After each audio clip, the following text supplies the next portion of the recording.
ಚನ್ನಗಿರಿ ತುಮಕೋಸ್ ಅಧ್ಯಕ್ಷರು ಬಿಜೆಪಿ ಪಕ್ಷದ ರಾಜ್ಯ ಸಹಕಾರಿ ಪ್ರಕೋಷ್ಠ ಸದಸ್ಯರಾದ ಎಚ್ಎಸ್ ಶಿವಕುಮಾರ್ ಅವರ 58ನೇ ಜನ್ಮದಿನವನ್ನು ಶಿವಕುಮಾರ್ ಅಭಿಮಾನಿ ಬಳಗದ ಹಾಗೂ ತುಮಕೋಸ್ ನಿರ್ದೇಶಕರು ಹಿತೈಷಿಗಳ ವತಿಯಿಂದ ಪಟ್ಟಣದ ಚನ್ನಮ್ಮಾಜಿ ಸಮುದಾಯ ಭವನದಲ್ಲಿ ಏರ್ಪಡಿಸಿದರು.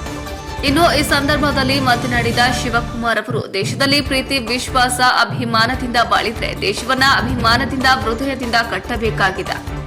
ಇಂದು ನಮಗೆ ಸ್ವಾತಂತ್ರ್ಯ ಸಿಕ್ಕಿರುವುದು ಹಲವಾರು ವೀರ ಸೇನಾನಿಗಳ ಹೋರಾಟದ ಫಲವಾಗಿ. ಇದನ್ನ ಉಳಿಸಿ ಬೆಳೆಸುವ ಕಾರ್ಯ ನಮ್ಮದು. ಎಲ್ಲರಿಗೂ 79ನೇ ಸ್ವಾತಂತ್ರ್ಯ ದಿನಾಚರಣೆಯ ಶುಭಾಶಯಗಳು ಎಂದು ತಿಳಿಸಿದರು. ಇಂದು ನನ್ನ ಜನ್ಮದಿನವನ್ನ ಎಲ್ಲಾ ಗೆಳೆಯರು, ಅಭಿಮಾನಿಗಳು ಹಾಗೂ ತುಮಕೋಸ್ನ ನನ್ನ ನಿರ್ದೇಶಕರು ನನಗೆ ಗೊತ್ತಿಲ್ಲದೆ ಕಾರ್ಯಕ್ರಮ ಆಯೋಜನೆ ಮಾಡಿದ್ದು ನನಗೆ ತುಂಬಾ ಸಂತೋಷವನ್ನ ಉಂಟು ಮಾಡಿದೆ ಎಂದು ತಿಳಿಸಿದರು. ಇನ್ನು ಈ ಸಂದರ್ಭದಲ್ಲಿ ತುಮಕೋಸ್ ನಿರ್ದೇಶಕರುಗಳು, ಬಿಜೆಪಿ ಪಕ್ಷದ ಮುಖಂಡರು, ಎಚ್ಎಸ್ ಶಿವಕುಮಾರ್ ಅಭಿಮಾನಿ ಬಳಗದವರು, ಬಿಲ್ಲಹಳ್ಳಿ, ಕರೆಕಟ್ಟೆ, ಮುಗಳಿಹಳ್ಳಿ, ಇನ್ನಿತರ ಗ್ರಾಮದ ಪ್ರಮುಖರು, ಮುಸ್ಲಿಂ ಸಮುದಾಯದ ಮುಖಂಡರು ಉಪಸ್ಥಿತರಿದ್ದರು.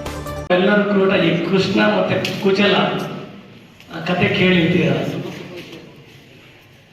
ಕುಚಲ ಗೊತ್ತಿದೆ ನಿಮ್ಗೆಲ್ಲರೂ ಕೂಡ, ಬಡವ ಗುಡಿಸಲಲ್ಲಿ ವಾಸದ ಇದ್ದಂಥವನು. ಮತ್ತೆ ಕೃಷ್ಣನ ಆತ್ಮೀಯ ಸ್ನೇಹಿತ, ಜೊತೆ ಬಾಲ ಸ್ನೇಹಿತ, ಜೊತೆ ಬೆಳೆದಂಥವರು. ಅವನ ಹೆಂಡತಿಗೆ ಯಾವ ಬಡತನದಲ್ಲಿ ಎಷ್ಟು ದಿವಸ ಅಂತ ಬಡತನಲ್ಲಿದ್ದೀಯ, ಅಷ್ಟು ದೊಡ್ಡ ರಾಜ ಶ್ರೀಮಂತ, ಅವ್ನಿಗೆ ಹೋಗಿ ಒಂದ್ಸರಿ ನಿಮ್ ಕಷ್ಟ ಹೇಳಿಕೊ, ಏನಾದ್ರು ನಿಮ್ಗೆ ಸಹಕಾರ ಮಾಡ್ತಾರೆ ಅಂತಂತೇಳಿ ಅವ್ನ ಹೆಂಡತಿ ಯಾವತ್ತೂ ಕೂಡ ನಾವು ಕುಚಲಕ್ಕೆ ಬೆಳೆಸ್ತಾ ಇರಲಿಲ್ಲ. ಆದ್ರೂ ಹೋಗ್ತಿರ್ಲಿಲ್ಲ. ಒಂದಿನ ಕಾಡಕ್ಕೆ ತಡಿಲಾರ್ದ ಆಯ್ತು ಅಂತಂತ ಹೊರಡ್ಬೇಕಾದ್ರೆ ಏನಾದ್ರು ತಗೊಂಡು ಹೋಗ್ಬೇಕು ಕೃಷ್ಣನ್ಗೆ ಅಂತಂತೇಳಿ ಎಲ್ಲ ಹುಡುಕ್ತಾನೆ. ಏನು ಇಲ್ಲ, ಯಾವುದೋ ಒಂದು ಪಾತ್ರೆಯಲ್ಲಿ ಒಂದಿಷ್ಟು ಅವಲಕ್ಕಿ ಸಿಗುತ್ತೆ. ಅವಲಕ್ಕಿನೇ ಈ ಏನು ಎಗ್ಲ ಮೇಲೆ ಟವಲ್ಲಿ ಕಟ್ಕೊಂಡು ತಗೊಂಡು ಹೋಗ್ತಾರೆ. ತಗೊಂಡೋದಾಗ ಅಲ್ಲಿ ಗೊತ್ತು, ನೀನು ಅರಮನೆ ಅಂತಂದ್ರೆ ಸುಲಭ ಅಲ್ಲ ಎಂಟ್ರಿ ಆಗುವಂಥದ್ದು. ಅಲ್ಲೆಲ್ಲ ದ್ವಾರಪಾಲಕರು, ಸೆಕ್ಯೂರಿಟಿ ಎಲ್ಲ ಇರುತ್ತೆ. ದೂರಿಂದ ಕೃಷ್ಣ ನೋಡ್ತಾನೆ, ನನ್ನ ಸ್ನೇಹಿತ ಕುಚಲ ಬಂದಿದ್ದಾನೆ, ಅವ್ನು ಬಿಡ್ರಿ ಅಂತಂತೇಳಿ ಬಿಡಿಸಿ ಕರ್ಸ್ಕೊಂತಾನೆ. ಕರ್ಸ್ಕೊಂಡ್ಮೇಲೆ ಕುಚಲ ನನಗೋಸ್ಕರ ಏನು ತಂದಿದ್ಯಾ ನೀನು ಅಂತ ಕೇಳ್ತಾರೆ. ಪಾಪ ಇದು ಬಡವನ್ಗೆ ಅಂತ ಏನು ತೋರ್ಸಕ್ಕೆ ಏನಿಲ್ಲ, ಕೊನೆಗೆ ಅದನ್ನ ಟವಲ್ ಬಿಚ್ಚಿಬಿಟ್ಟು ಅವಲಕ್ಕಿ ತಿಂತೀನಿ ಅಂತ ತೋರಿಸ್ತಾರೆ. ಆ ಅವಲಕ್ಕಿ ತಿಂದು ತೃಪ್ತಿ ಪಡ್ತಾನೆ ಮನುಷ್ಯ.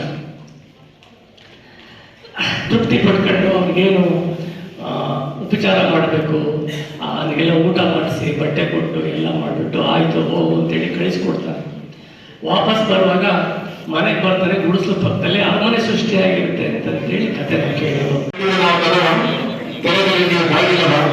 ಕೇಳಿದು ನನ್ನ ದಾರಿಗಳು ಆದಿನ ನಿಮ್ಮ ಹಿತೈಷಿಗಳು, ಪ್ರಶ್ನೆಗಳ ಸುರಿಸುವ ಕತ್ತೆ ನೀವೆಲ್ಲರ ಮನವ, ತಾನು ನಗುವ ಎಲ್ಲರಲ್ಲೂ ನಿಮ್ಮದು ಬೆರೆಯುವ ಮನೋಭಾವ, ಸದಾ ಅಸಮ್ಮುಖಿ ನಿಮ್ಮಯ ಈ ಭಾವ, ಸಹಕಾರ ಸಂಘದ ಸಹಮಿತ್ರರಲ್ಲಿ ತೋರುವ ಸ್ನೇಹ ಭಾವ, ಸಂಘದ ಎಲ್ಲ ಸದಸ್ಯರಿಗೂ ಅಭಿಮಾನಿಗಳಿಗೆ